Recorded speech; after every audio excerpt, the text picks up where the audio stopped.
pagi, siang, malam. Kali ini kami ingin menjelaskan logika fallacy untuk memenuhi tugas pada pertemuan 15 yang beranggotakan saya sendiri, Gatmedi Farirahyono. Dan saya juga Zahid Rizky Fahri. Yang pertama adalah appeal to popularity. Appeal to popularity secara analoginya kita dapat mengatakan seperti ini. Claiming that X is true because most people believe it is. Jadi karena memang ada banyak orang yang klaim bahwa X itu benar gitu. Jadi seolah-olah ya udah X itu benar gitu. Nah, ini untuk contohnya adalah for example-nya, many people use Avanza and Xenia as their daily cars. So that both car is the best car in the world.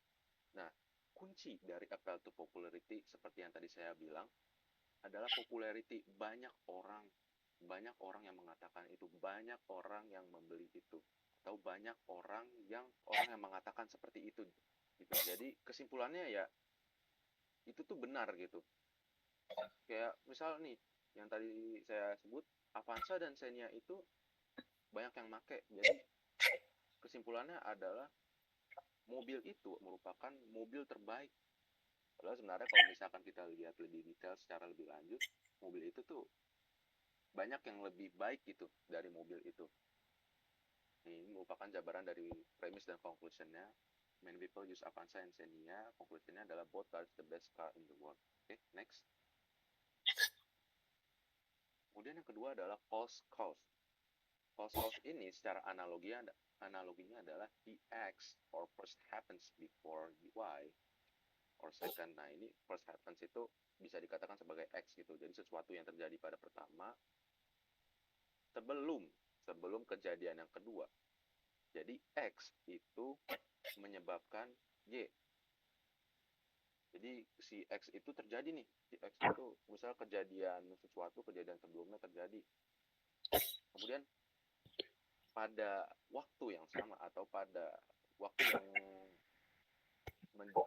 beberapa kemudian gitu, beberapa menit kemudian atau beberapa jam kemudian, si Y ini terjadi. Wah, jadi kesimpulannya si X ini menyebabkan Y gitu. Nah, ini untuk contohnya adalah after I wear that powder, my head hurt. Wear that powder make my head hurt. Padahal sebenarnya kalau kita lihat kalimat ini tuh kayak nonsense gitu. Masa kita pakai bedak aja kepala kita jadi pusing gitu. Mungkin kalau misalkan gatel-gatel ya nggak masalah gitu, tapi itu juga termasuk logical fallacy, hasty generalization. Nah, nantinya kita akan jelaskan di slide berikutnya. Nah, ini merupakan jabaran dari premise dan conclusionnya. Nah, ini explanationnya nih. There's no valid correlation between premise and conclusion, so we cannot conclude that using that powder is hurts.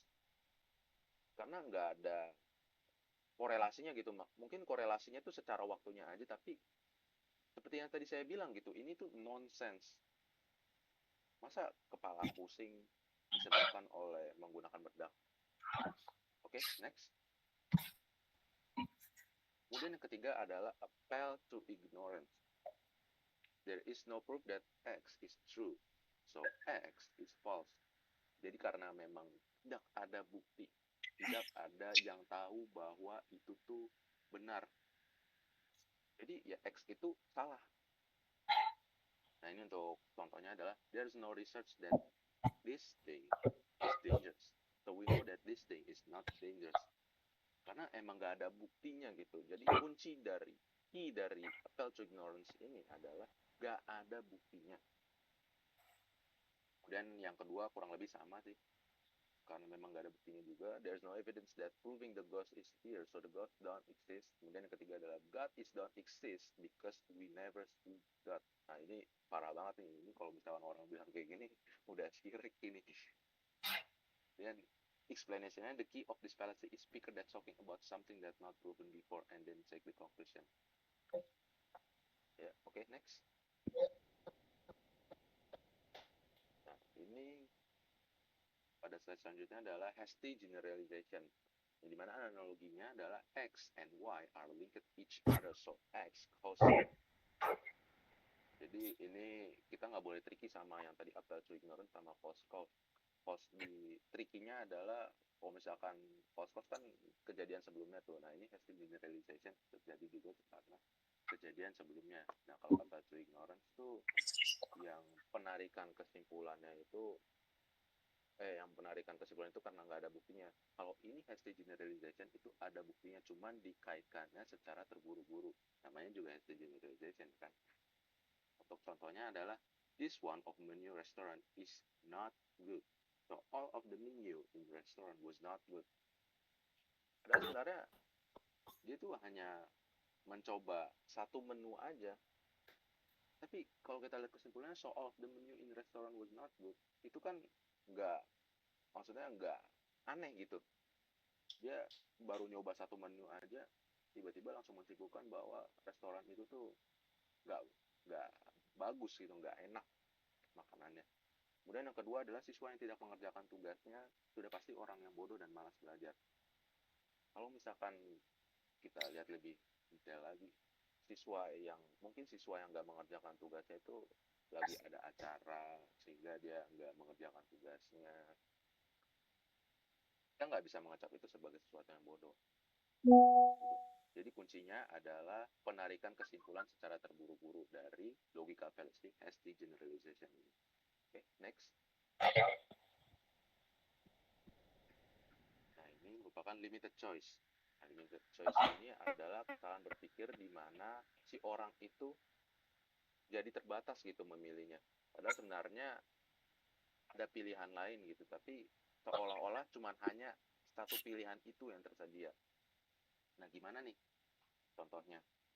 Contoh yang dapat kita mengerti. Nah, ini merupakan contohnya, kalau kamu nggak kuliah di universitas negeri, kamu nggak akan sukses nanti. Padahal kalau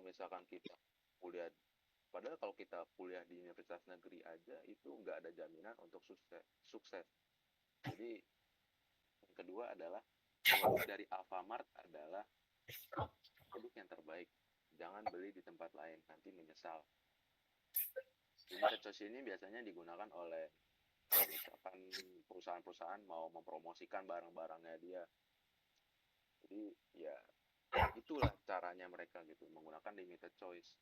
Padahal Alfamart itu banyak gitu perusahaan-perusahaan yang seperti Alfamart itu menyediakan produk yang terbaik kayak Indomaret, Lawson, Family Mart, dan yang lain-lain sebagainya.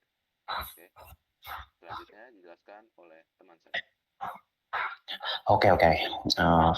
Yang keenam adalah appeal to emotion.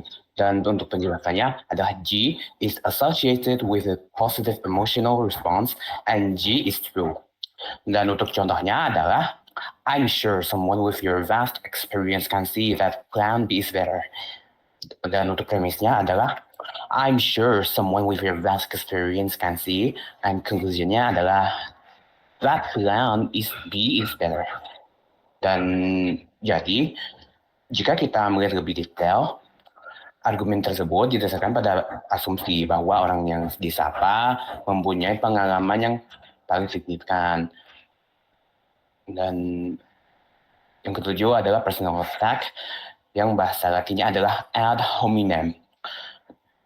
Dan untuk penjelasannya adalah I have a problem with a person or group claiming that G is not true. Dan untuk contohnya adalah don't listen to Becky's opinion on welfare.